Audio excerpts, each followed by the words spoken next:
కేరళలో కాంగ్రెస్ గెలిచిన తర్వాత మనందరికీ కొన్ని దృశ్యాలు కనపడ్డాయి. ఏంటిదంటే అక్కడ ర్యాలీలలో పాకిస్తాన్ జెండాలు కనపడ్డాయి. కానీ అవి పాకిస్తాన్ జెండాలు కాదు, ముస్లిం లీగ్ పార్టీ జెండాలు అని చెప్పేసి చాలా మంది సెక్యులర్ చెంచాగాలు అన్నారు. సరే, ఆ జెండాలు ముస్లిం లీగ్ పార్టీకి సంబంధించినవి అనుకున్నాం.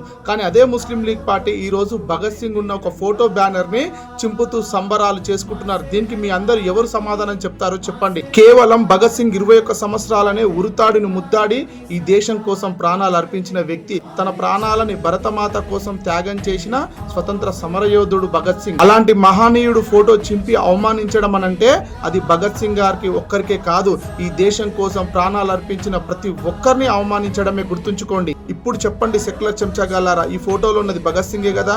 ఈ ఫోటోని చింపింది ఎవరు?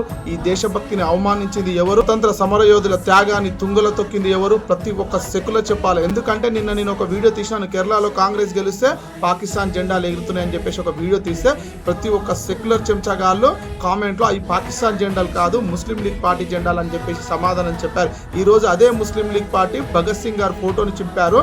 ఈ రోజు ప్రతి ఒక్క సెక్యులర్ చెంచగాళ్ళు సమాధానం చెప్పాల్సిందే. అలాగే మీరు కూడా మీ అభిప్రాయాన్ని కామెంట్ రూపంలో చెప్పండి, షేర్ చేయండి. జై శ్రీరామ్, జై హింద్.